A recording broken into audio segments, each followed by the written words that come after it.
before we get into the video, we're here to invite you to the Roleplay Relay 2. You started so fast. Roleplay Relay 2 is coming November 25th from noon to 9 Eastern Standard Time here on youtube.com/nerdynightly or over at twitch.tv/nerdynightly. Gonna be on both places. Yeah. You can watch where you prefer your ads to hit you.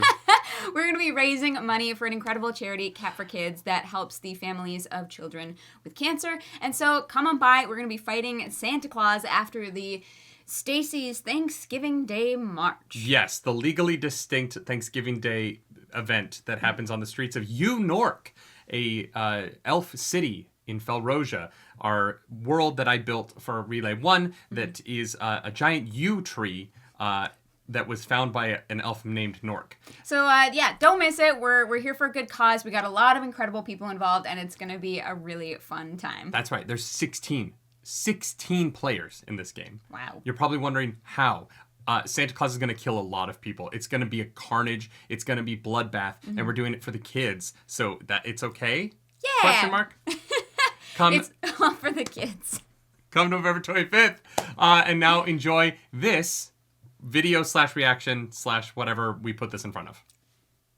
Ooh, what's up, Internet? My name's Nerdy. And I'm Claru. And this is another read or rewatch of The Wheel of Time. This time for Season 1, Episode 3. Hell yeah. This is full spoilers. For the books. For the books. We finally finished all 15 of them. Yeah. Good times. If you are interested in that, we have a book club. I feel like you probably already know that if you're here, but this is full spoilers, just in case. Full spoilers for all the books. For those of you who are like, hey, you talk more in these rewatches than you do in your normal reactions, maybe that's true. It might not be. Maybe I'm just saying that. But yeah, we've seen these before. You've probably seen these episodes multiple times. They're old. When we do get to Season 2 soon, we are not going to be doing full spoilers till the end of those episodes. Those will be a little bit different. Yeah. And we might actually put out the Season 2 ones before this on YouTube. I don't know how it's going to work out. Who knows? It's just going to work out because life finds a way. Thank you, Jeff Goldblum. Let's watch A Place of Safety. Wheel of Time, Season 1, Episode 3. You don't listen to the wind, Egwene. It's the wind that listens. Like, every statement so far is not true within the world of the Wheel of Time. Has killed Nynaeve and Layla and half the people we've ever loved. Even all of that is a lie. She doesn't know that all that's a lie, but all of that is a lie. She doesn't know. The only true statement in that entire thing is Matt's, we can leave without them. It's the only thing that is actually true if you go by book logic and book rules.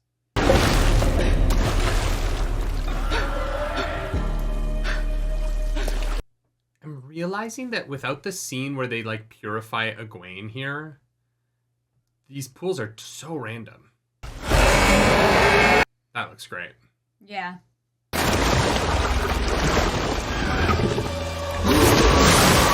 Thought Trollocs didn't like water. They don't.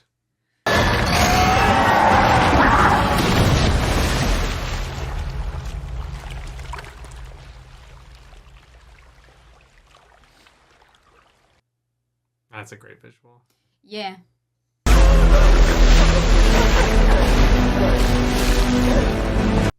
See, this is consistent with the books, though, where they tell you that it's really hard for a regular person to kill Trollocs, but it actually isn't. It's actually most of the characters in the books do it multiple times. You gotta be wily, you know?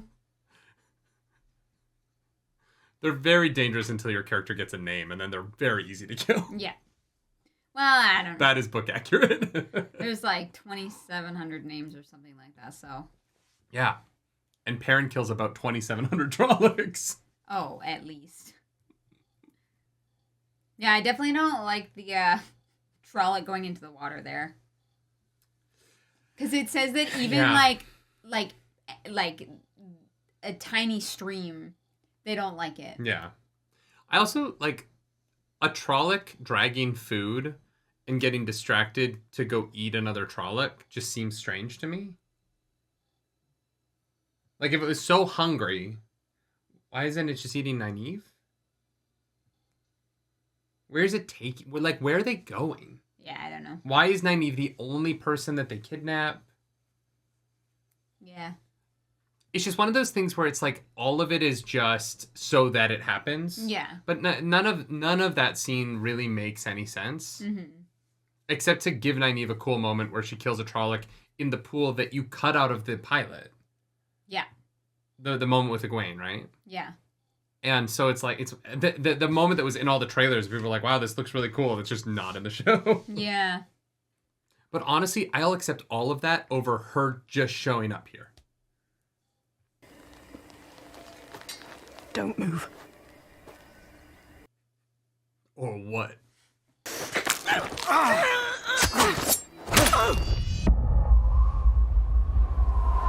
Oh, I forgot he knocked her out. Yeah, I think the other thing, Nynaeve's anger at Moiraine works better for me in the books because they sneak off in the night. But, like, this is missing the scene where Nynaeve goes back to town and they're like, oh, yeah, they left together. Yeah. They seemed good. Yeah. You know? Just walk to the White Tower. How are we going to get there? They say your words lead there. Going to play the flute. Come here. I'll keep watch. You get warm, get some rest.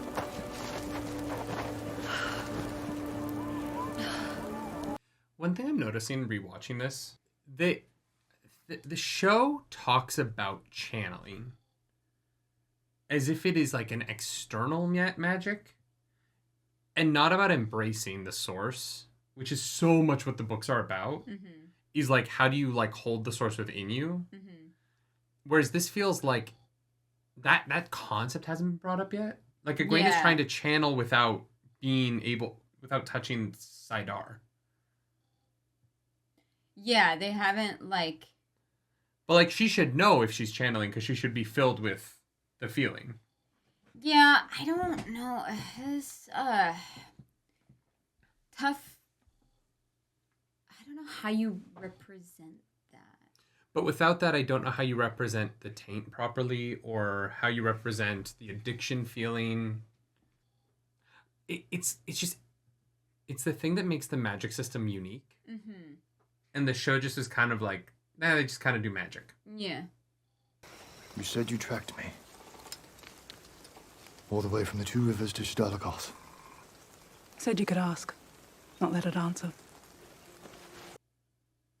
Well, you were followed by an army of Trollocs. I followed the army of Trolloc prince that chased you the whole way. Yeah.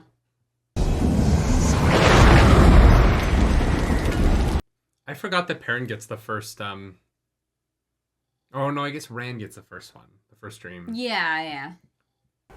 Think of the kids who read stories about you someday.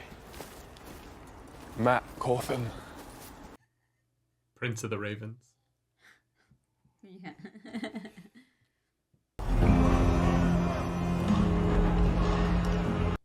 Beautiful. It's a great shot. Mm-hmm. Is this bow just strung? Yeah. Our first look at an Aielman. Oh. Yeah, I forgot about that. What the fuck is it? No idea. Is it actually an Aiel though? Because I don't Yeah, think his the hair's red. Aiel wear leathers like that. I mean, I think that they figured out the Aiel armor for season 2, and that is season 1's version. I just mean in the book. They don't really wear armor. I don't know, they just call it a cat and sword a lot. I'm assuming there's different varieties. He also might have picked that up off of someone while he was here. He's very far from the wastelands, right?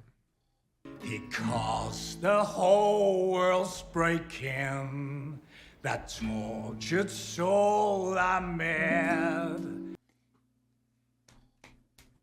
I have a hard time imagining his voice in a queen's court. Yes. And a small fee for the life lesson. Bloody expensive lesson. The best ones are.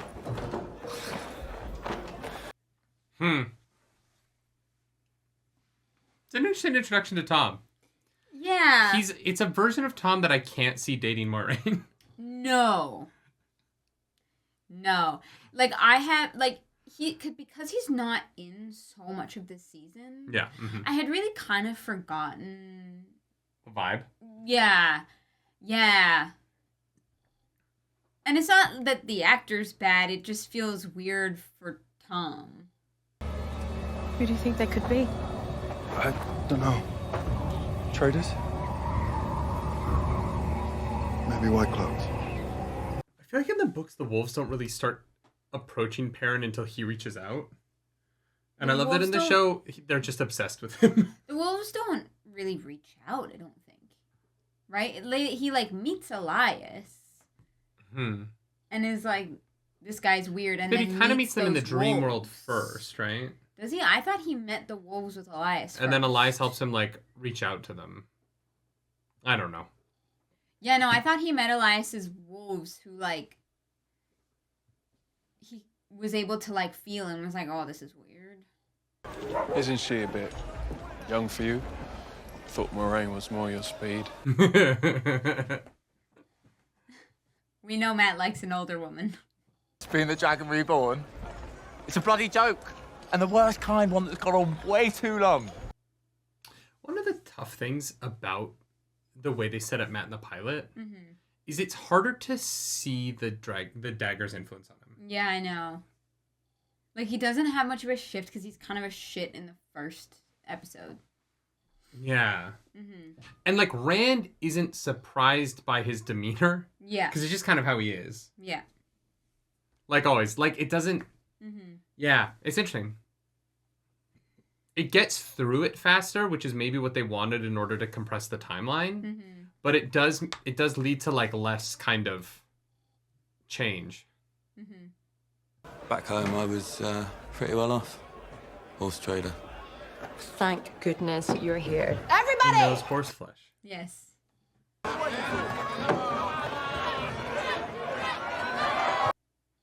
Ah, the service industry. Might keep him around, though. He amuses. It's also like carrying beers like 5 steps. I know. It's the easiest job in the world. Yeah. But someplace new. Someplace new you can be whatever you want. Do they know you're a dark friend? Yeah, I hope she comes back. She does not. She gets stabbed through the neck. Oh, you're right. You're right. She is very dead. No, you're right. I thought she might be the one who shows up again in Abu Dar, but... with the dagger. Oh, yeah. What happened to her? She died somewhere, I think. Yeah. I can't remember. Somewhere along the way, yeah. It's not your fault. I'm just now realizing that he already has a beard. That's like half of his character growth in the book. Yeah. Their dynamic's great together. Yeah. Which is interesting because, like, I don't remember a moment in the books where Perrin and Egwene speak. Well, until Ranriad. Yeah. And here, they do this stuff together, right?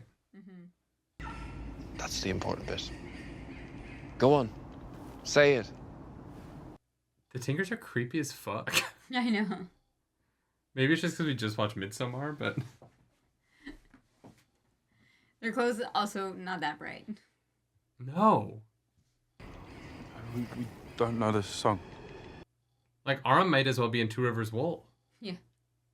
I'm Isla. This is Rayan. You both look awful. I love the idea that if you don't answer that specific way because you've never met a Tinker before, they just stand there and stare at you. Yeah. Our fires are open to all, for as long as you need them. And you two, you look like you need them. They're so mean. Yeah, they're like weirdly sassy. Yeah. Ren needs to do live stream on this on TikTok. That's plenty for now. And the next year, probably. Missed opportunity not to have him do that shirtless. If you're trying to sell the show. Yeah. I'll keep a gob shut. We're not together. You sure? Well, things seem pretty tense. We're friends. Yeah, if I wanted a man, I could do better. If you don't think I drink on the job, then you have sorely misjudged me. She's great. I'm sad that she dies. Yeah. She could be a green, you know? She's clearly open to multiple men.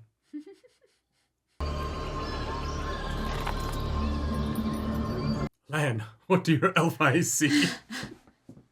They're taking the Logan to Tarvalon. Lon. They're taking the Logan to Tarvalon.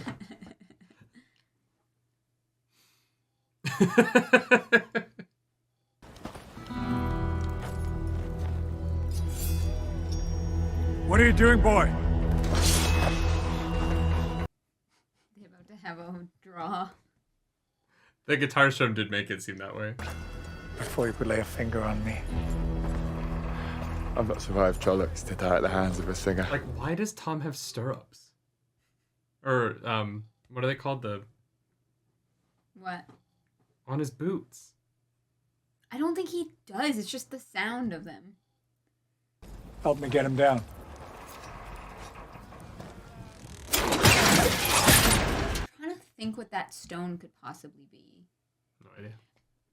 My only idea, maybe they're cutting the Aelfin and that stone is the Foxhead medallion. It's the only thing I can think of.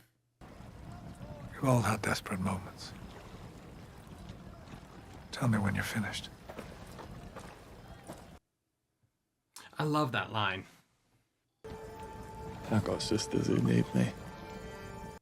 Like, all this scene really works for me. Mm-hmm. This is so much more Tom. Yeah, and I don't love this version of Matt, but this is a great scene for this version of Matt, you know what I mean? Yeah. And here I am just hearing what I want to be seeing. Seeing what? An Ogier steading. Maybe even a Trolloc. I just always done what I thought was right. I moved on to the next I spend thing and a lot of time thinking about it now, boy. And reading about it. Waiting. For what? Matt. I need him too.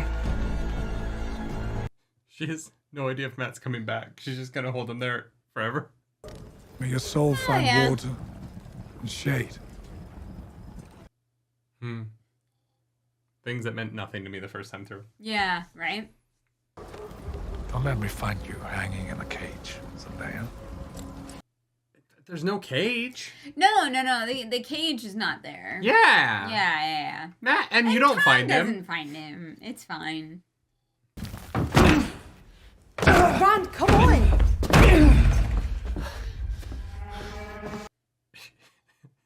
He almost fully backs up to her. He could have just grabbed the sword. Yeah.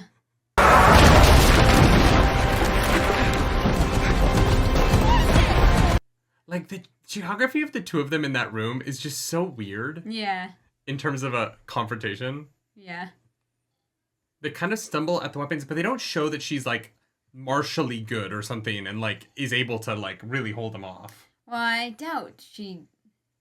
I mean... The dragon has a chance to change all that. Break the wheel. That is Ishamael's point of view. Yeah. Like, truly. Make it end. Yeah. The line about Ishamael bringing... It's just all misdirection, but everything is misdirection, and so nothing is really set up.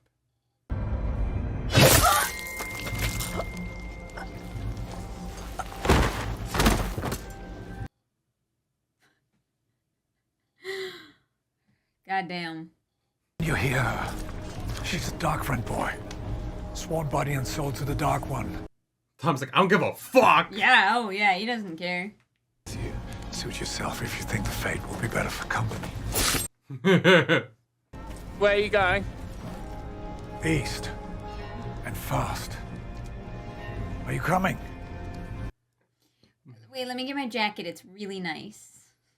And my bow, and my quiver, and my sword sheath. Yeah. At least the sword is there. It is unfortunate we didn't see Tam give that to Rand. I do love that you were like, I hope she comes back in Abu Dar. Yeah, I forgot that she, like, that we saw her, like, explicitly die. I don't know how you forgot that shot. That shot lives in me, man. Yeah. That knife through the neck. Ooh. No, that's fair. This is a great shot. Yeah. Really, really wonderful. Yeah.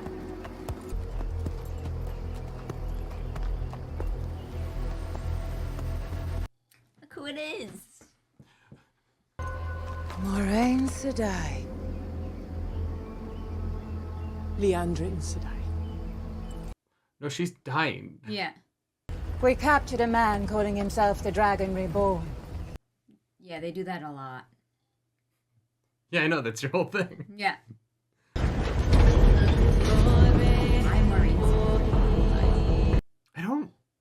I also like don't know why there isn't more like tension and hey, yeah, that's great. I need healing now. I'm dying.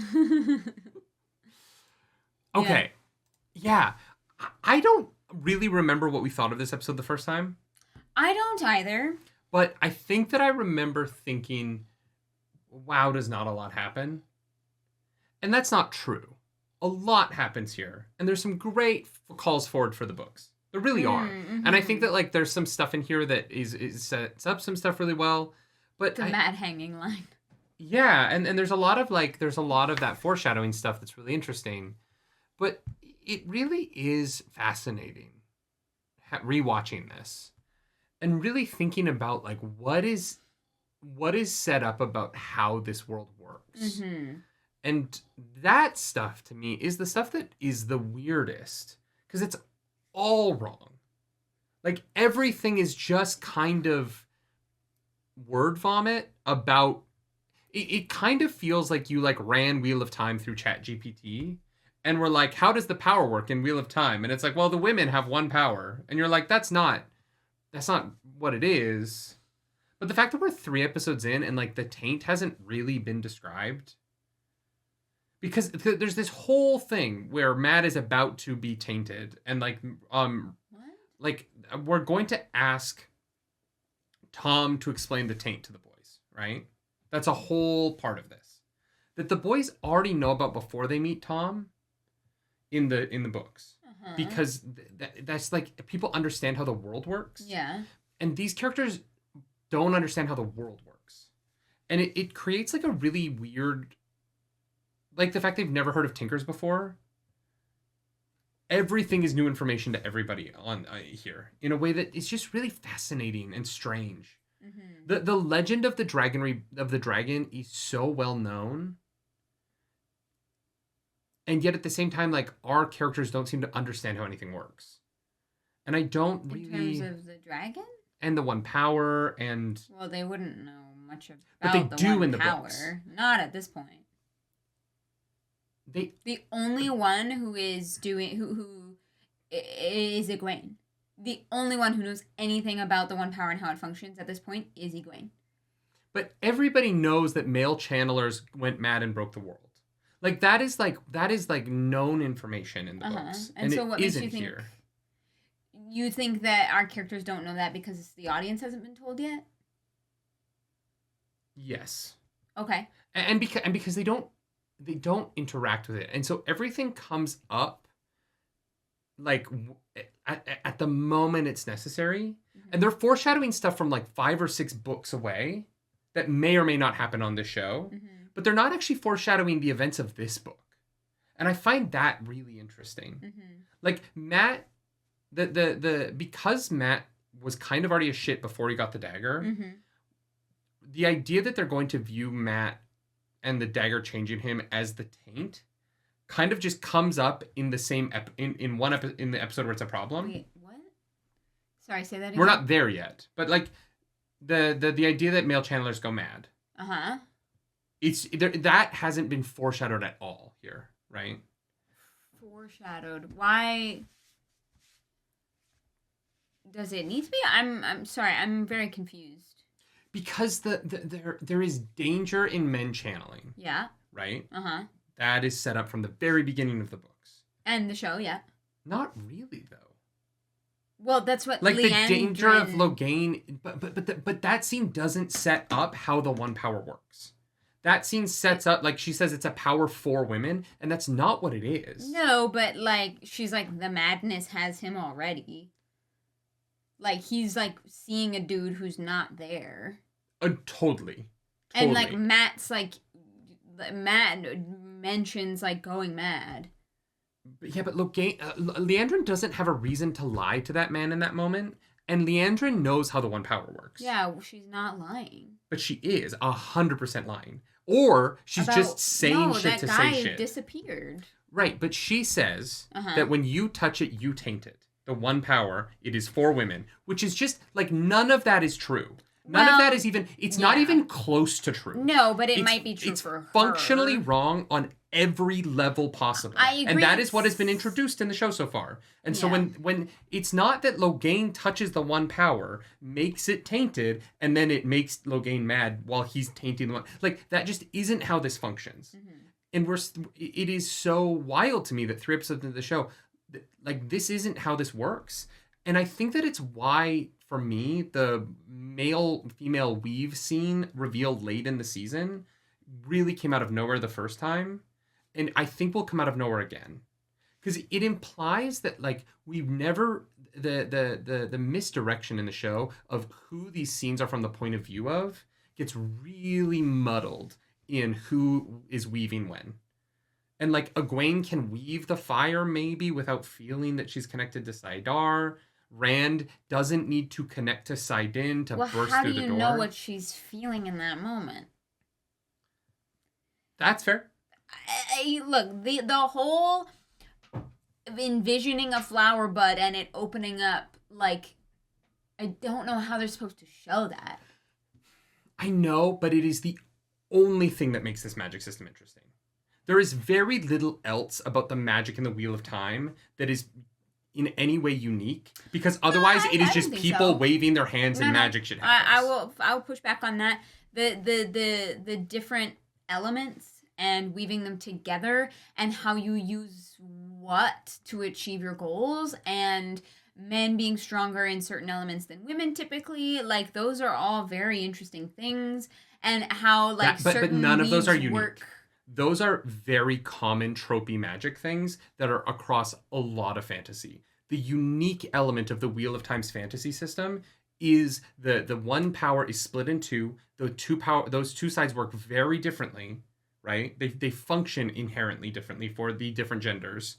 And the problem is nothing is unique. You have to embrace and be connected to the power in order to weave. Uh-huh. The weaves That's the aren't same unique. as so many, like, yeah, it's not Harry Potter magic where you say a thing and it blah, blah, out of you, but, like, there's a lot of magic systems where you have to center yourself or reach into something other, or, like... Sure, there are other things that are kind of like it, but the element of it where women have to surrender to it and men have to seize it, which becomes so important for Nynaeve's character development, for Logain's character, for Rand's character in particular. That is such a huge part of the narrative arc of these characters as they move through their power development, right? Sure, I just have no idea how they would do that. By setting up that it exists in the first place. By setting up that the one power the one power is split between the genders from the very beginning. I mean, we know that it's split. But the show does not set that up. The show does not establish that the power is gendered. It just doesn't. It says, like, male channelers go mad. Like, that is not said in the show. It is said that Leandrin, the only way that is set up is that Leandrin says that when you touch the power, you taint it. I thought Matt says something. To who? To Rand. Oh, I'm being the dragon. Unless maybe that is, like, a further episode. But that also gets into the fact that now there are 5 people that can be the dragon and there's not. Well, it was supposed to be Nynaeve, I think. I don't know. Like, does the Dark One not know how old Nynaeve is? Yeah, I don't know. And Nynaeve is Ta'Viren. The show just keeps throwing words from the books into the show in ways that don't give any context to what they mean. Like, Ta'Viren, based on what he's set up so far, it doesn't mean anything here. They haven't established what that... She just says there's 4 Ta'Viren. But that is not the same as being the Dragon Reborn. Yeah. And, like, the show hasn't established that. And that's what's weird to me. In an episode like this, where there's so much just kind of talking and walking and, like, where not a lot happens, you can establish a lot in an episode like this. Yeah. And I just don't think any of that's really happening here. We kind of established Dark Friends for the first time, which I think is great. I think she's great. She's a great character, the barmaid, Dina, or... I don't know. The introduction of Tom is interesting, and, like, the song means so much more now having read the books. Yeah. And I actually think the song is pretty good. I personally would have put the Horn of Valir speech there since it shows up in the season, but I actually do think emotionally the song really works. I think there's a lot in the Matt and Rand arc here that really works. Yeah. I think the Perrin and Egwene stuff is so superfluous. Yeah. And the Tinkers are so weird and creepy for no reason. Yeah. Because it's so that they like get a reveal. But they're supposed to be the warmest, kindest people on Earth, and they're like, I don't know. I like definitely would have like fit Elias into this section because I think that's the reason it's there in the book. Yes. Because then Elias helping fight when like the White Cloaks are there, like there's a lot of reasons for that.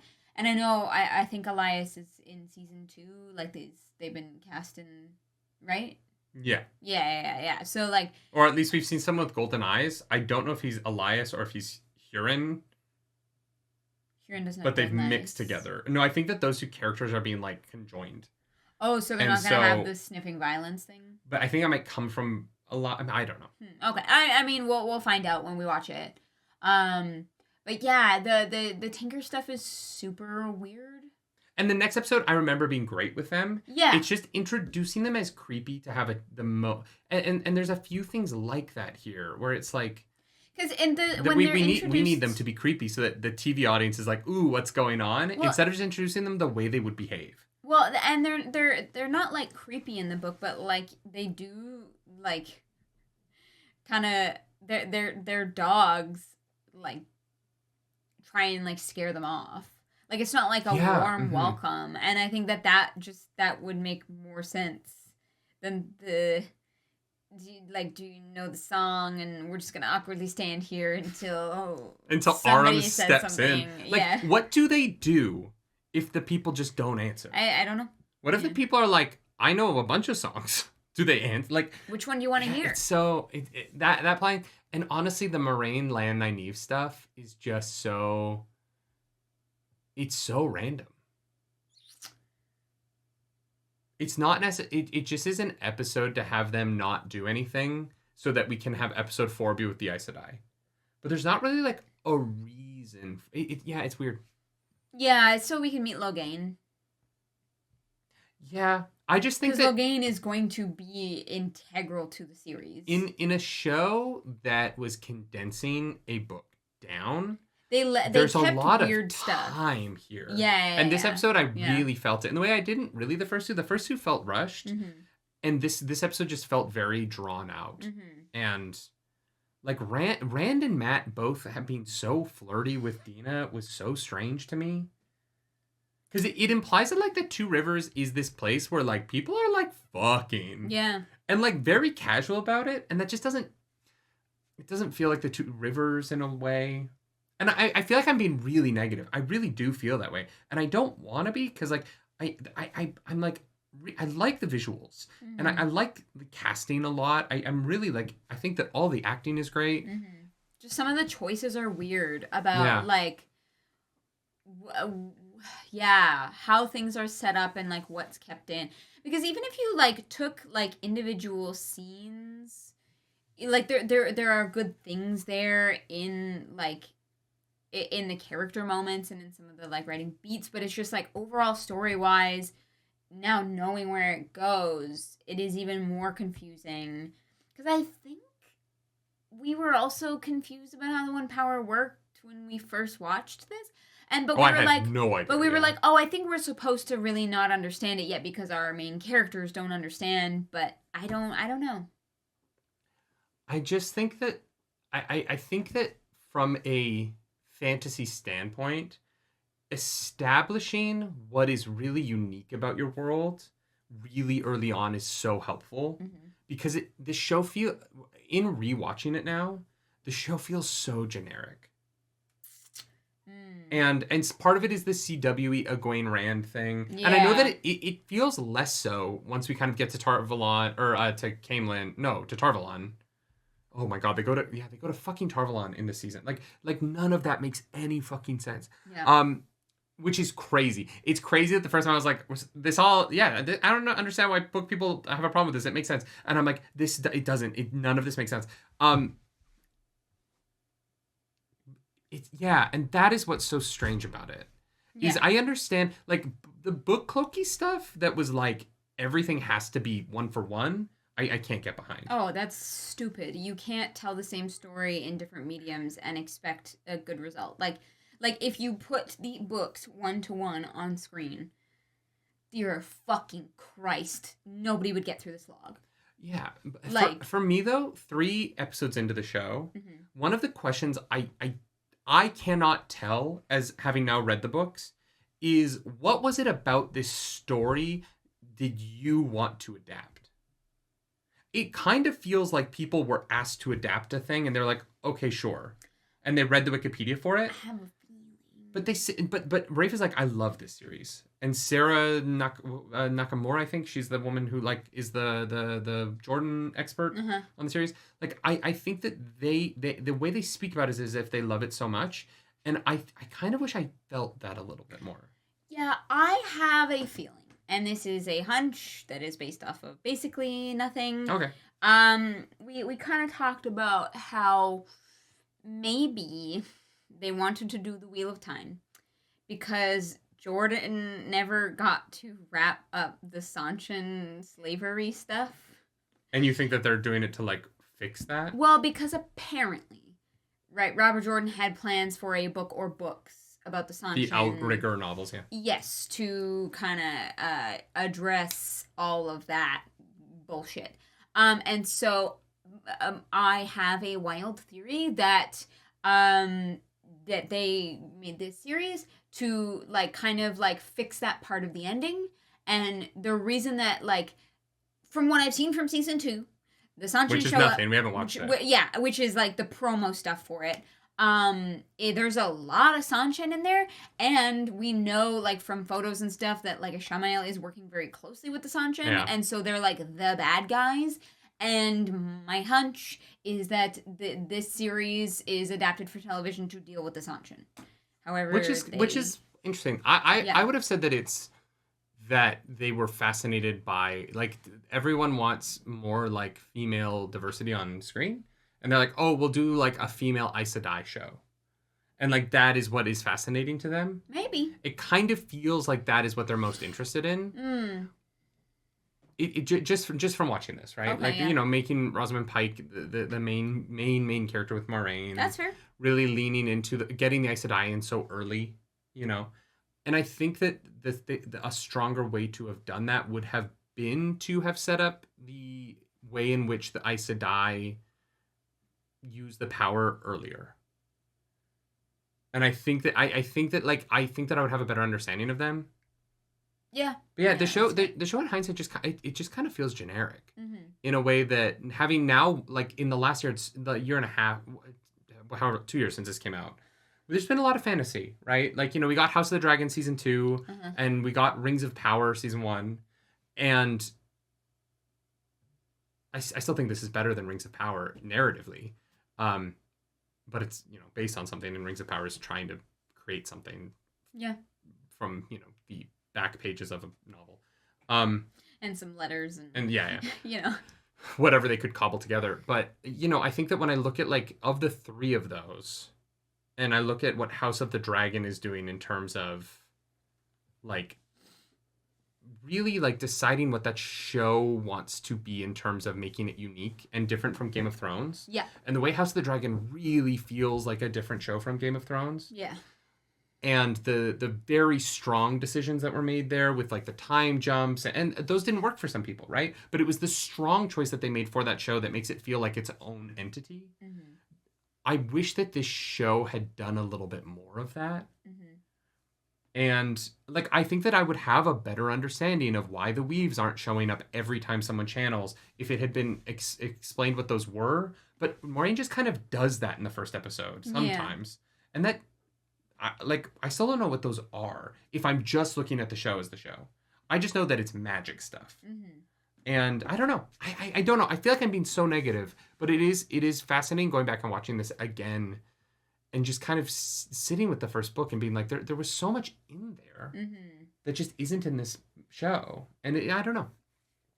Yeah. I thought that watching it again, I would be like more hyped for it. I'd be like, oh yeah, it's so good to be in this world. And my expectations are higher because those first 6 books I think are really excellent. Yeah. And my expectations are just higher. And now rewatching it, I almost like, I don't know. I'm probably honestly gonna go back and watch our discussions on it because I know we like ordered the episodes. What do you mean we ordered them? Like we ranked them, and I don't think episode 3 was particularly high. Yeah, and that doesn't surprise me. Yeah, but I honestly can't remember. Gonna have to go watch. We put it like fucking number 1. I think one thing the books do really well that the show doesn't. I have no idea where they are. Like I have no idea where anybody is right now. Yeah. And that is the world is so vague right now. And it gets into like, I don't really know how they're in such disparate climates, despite the fact that they all jumped away from the same city. Like it feels like they jumped into 3 different countries, and they're like a few kilometers away from each other on the map. We know where they are, right? Well, and at least in the book, the 2 literally jumped into the river and like took a boat. You know what I mean? Well, and Rand and Matt take the boat like so far around, right? Yeah. And here they're just all walking in the same direction. Yeah. In like completely different places. Yeah. And it's confusing just because I don't really know where anything is. Yeah, that's fair. And I think that I get that like there's a mountain range and Egwene and Perrin are like walking along the bottom of it and Matt and Rand are going through it. Yeah. But I don't know where this forest that the rest of them are in. I'm not sure. Maybe it's on the other side of the mountain range. I don't know. But yeah, I think that like some scale would be really nice. It's interesting. It's tough. I want to like it more because I know that I do like the next few episodes. I like episode 4 is really interesting. Yeah. And then episode 5 through 7 kind of really like bring our characters back together and have some good stuff. Yeah. Before the finale, which I don't know. I don't even know if we should react to it. No, we will. It'll be like, look, I don't really know very many people who are like, no, I fucking love the finale. I love everything about it and it's perfect. Like I've never met anyone who thinks that. So I think we're all right. Yeah, I know, but one of the weird things is people shit on the show so much, and I don't want to just like heap firewood into that fire. You know what I mean? If having read the books is gonna make me not like the show, the season 1, obviously season 2 I don't know, and based on everything I've read, it is like a massive step forward. I don't know. I think we'll probably react to the whole season on Patreon only. And then we'll decide if it goes on YouTube. Well, we got time because the strike ain't over, so. If it's just negative, though, we might just, like, this might be a patron-only thing, and then, like, the season 2 stuff will go on YouTube. Maybe. When it's more of a reaction and less just me being like, why did they do this? I don't know. Some people find that analysis really interesting, but. I know, but I don't even know if my analysis is very good. I feel like I'm just sitting here being like, oh. Right. And I hate that because so much work goes into this and so many individuals are so strong. And it's really just some strange decisions that are making me like second guess it. Right? But those strange decisions are kind of like feeding into each other. And the lack of explanation on what the One Power is feeds poorly into which one of them is the dragon mystery. Yeah. And it allows I think it's just that those 2 like narrative threads tug at each other in a way where you want to know how the world works or you want to know who our characters are. And the show is trying to hide one by obfuscating the other. And so you don't get either. And so you get this weird tug of war between the 2 ideas. And I think, honestly, that they were like, you know what, we'll get into it when the girls are training at the tower. I hope so, because I was so disappointed in the books when they're like in the tower and we never see them learn anything about the One Tower. I wouldn't get your hopes up too high, but I think that the world at least establishes its rules and we get a bit more information in depth. But no, I don't think we're gonna see how the weaves. That is one thing like that I definitely wish. Yeah, I think that if like Sanderson had been writing the story, I think we would have gotten his brain going at like some interesting ideas of how certain elements weave together and why they work and blah blah blah, because he kind of thinks like that. And I don't think Robert Jordan does in the same way. I feel like sometimes when I'm reading, you know, the ending books, you can really tell where some ideas come from. I think season 2 is just going to be more clarification on, and I think maybe they like deliberately were like, well, we know we're gonna get to that in season 2, so we'll just leave it kind of vague, because leaving it vague means we don't have to make strong decisions right away, and maybe we'll get more budget. Who knows? Yeah, but like, you're not wrong. Like I see what you're saying. I get it. People, I think other people see it as well. Like it's hard to adapt, and I do want to give it the grace of it's so fucking hard to conceptualize visually for an audience the void and the flower and the surrender versus the struggle. Like you have to come up with you have to come up with some kind of visual metaphor. There, in that women can see other women who can channel. Mm-hmm. Because when they are holding the one power, they see it. Well, you don't. And they could have established that. It. No, but when someone is holding one power, there's a visual element to it, right? That could have been established in the Egwene Moraine scene. Instead of just having it be about the blue crystal, it be about Moraine literally seeing something in Egwene, because that visual in this world is literal. Oh, like it's Moraine not a metaphorical visual. Egwene. Yeah, when I was Egwene, like, I don't think Egwene could have seen Moraine channel. Instead of just focusing all of that on the crystal, having when Egwene does finally connect to it, have her see that in Moraine as well. Yeah, it would be tough to do, though, because we do know later on that how much you channel, it affects how visible you are to other people. But it doesn't have to be much, and how strong you are, right? But like, it doesn't have to be much. It can be a subtle visual.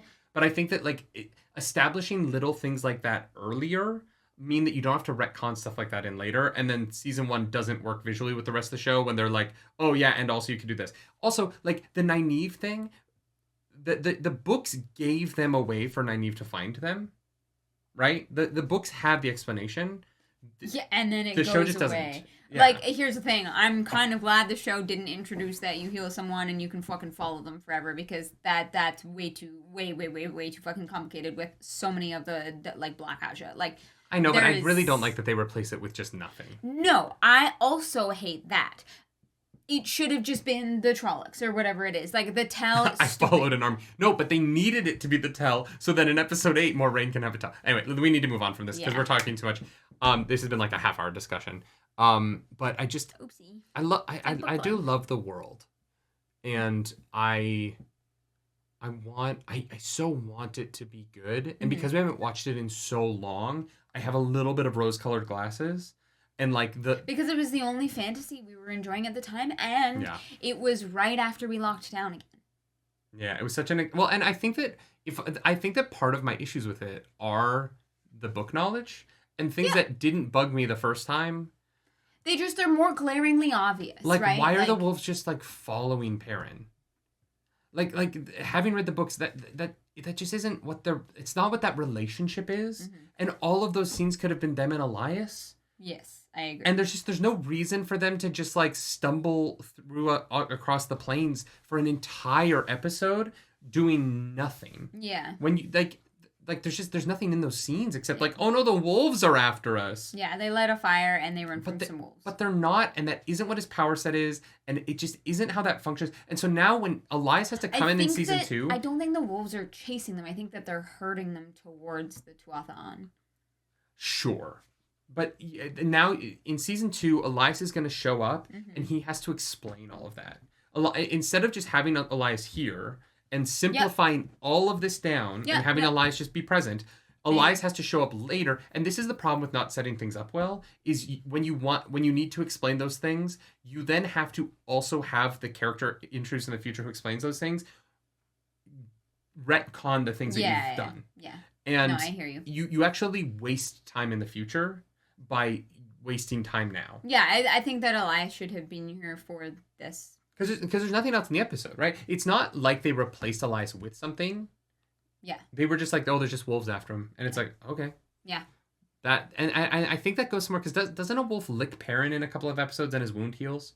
No, that happened already. He had the cut on his leg and the wolf came over and licked it. Has he already been licked? Yeah. I'm blanking that out. But yeah, his wound just like heals from the lick. Yeah, because you were like, I forgot about this. I forgot this was even in here. This was even a thing.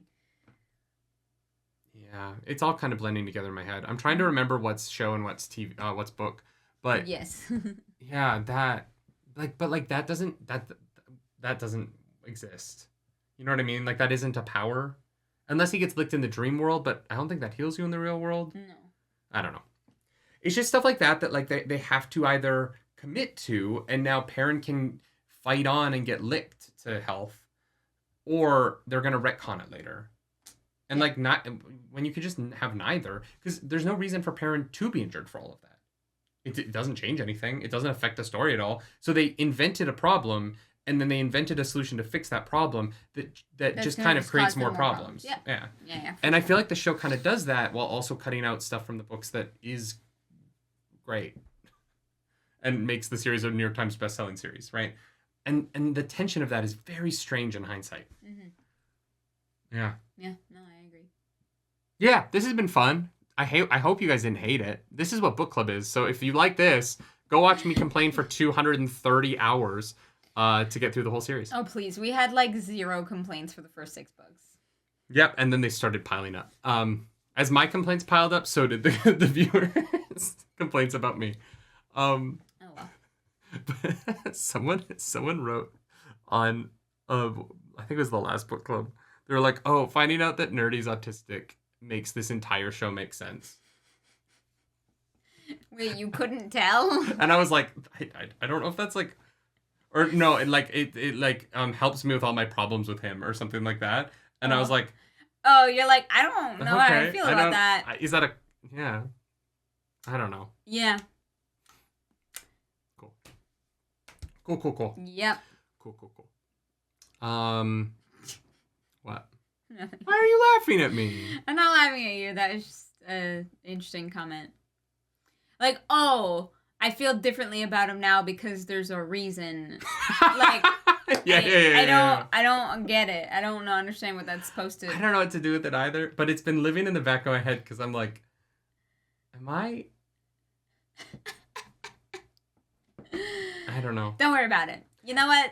Great video. Well done. Thanks for watching. We're gonna... If you like this video, like and subscribe to the channel. If you don't, hit the dislike button. Leave mean comments down below because the algorithm god is hungry and we must feed her. Mm-hmm. This episode, that algorithm goddess is Dina or Dira, or we just watched it and I already cannot remember what it is, but it's with a consonant in the middle. She's great. That actress is fantastic. Yeah, she was great. It was really nice.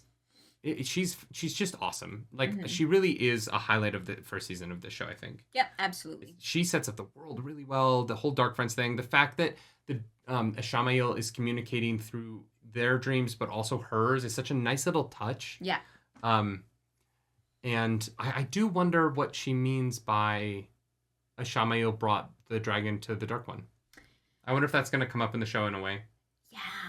Yeah, that's a big question mark. That's not what happened. I didn't get that. Well, I don't really know exactly what happened, but they were like friends, and then they were enemies, and there was a war. They fought for a long time. Yeah. Do something nerdy tonight, y'all. Bye.